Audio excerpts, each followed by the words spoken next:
Well, we don't know how this presidential election is going to play out. Clearly, Dmitry Medvedev, the current president, is a favorite of these Western institutions.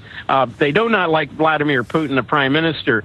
So there's talk of maybe a race between the two, but they're supposed to be partners. They're being very coy about their future political plans, unless they're just trying to play the world for suckers and saying, yeah, I think that we're going to have a race against one another, when in fact I think Putin's very popular in Russia, and I think Putin will probably run for president and and get his old job back. Oh, absolutely. They're putting on a fake fight. He put Medvedev in there to be his placeholder so he could come back later. And anybody that buys into the fact that these two are fighting with each other really hasn't done any geopolitical research. I think Michael Corleone in The Godfather says, you don't think you could fool a Corleone with that trick. Well, it doesn't take a Corleone to know what's going on here. Oh, right. But I think what we're seeing is a sort of a realignment of these old structures. I think after the collapse, the collapse of the American empire is a foregone conclusion.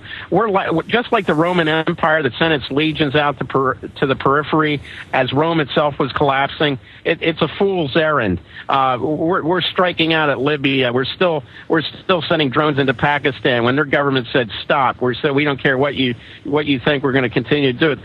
These are the death throes of a dying regime, and I think obviously after the collapse, we're going to see a major realignment. We're going to see new regional powers being developed. Sure. When in closing, great points. When do you see this realignment happening? It looks like it may even be starting right now with reports of Standard & Poor's downgrading and saying that they don't see a good future for our AAA rating. They're saying that they now have a negative outlook on the AAA rating in the future. There's even reports in Washington about there's a move to maybe repudiate our national debt.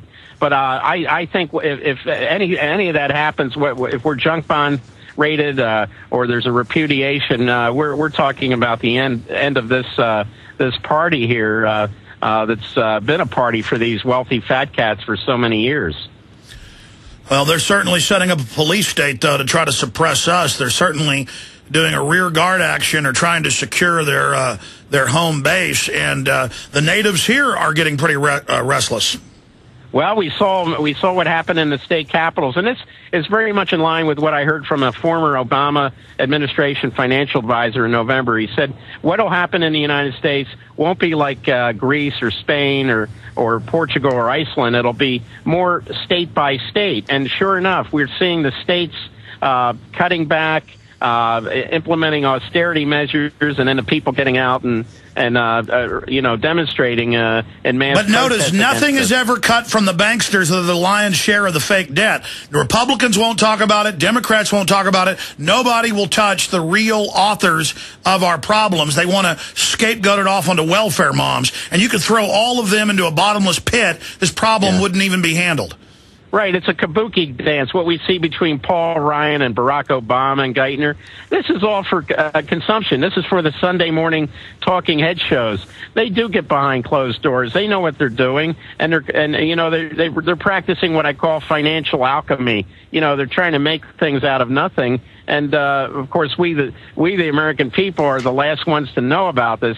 What goes on behind closed doors, but all this jockeying for position with John Boehner and all these other characters, saying we're not going to do that. Look, they didn't shut down the government. They won't shut down the government. They've got a budget. It's gonna hurt the people who are really not in a position to be hurt any more than they already are. And but this is the austerity moves that we saw in Europe.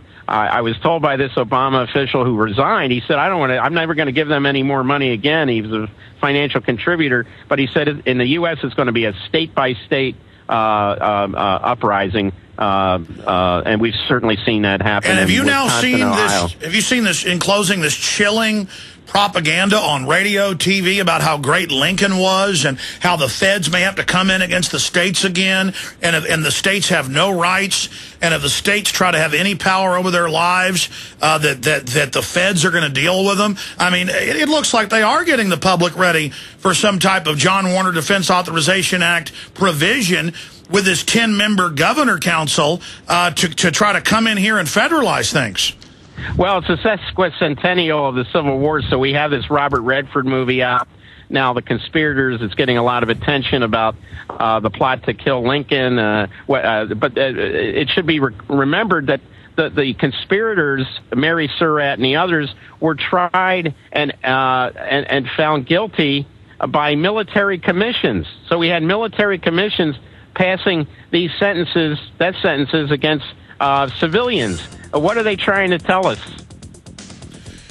It's incredible, and at the same time, Obama's announcing he'll have secret commissions try you and execute you in kangaroo courts. Wayne Madsen, getting out of Dodge. We look forward to interviewing you once you get to your new home base, your new rebel base. We've been to the base at, I guess, Tantooine, and it's been abandoned for some time. All right, we'll talk to you again soon. WayneMadsenReport.com.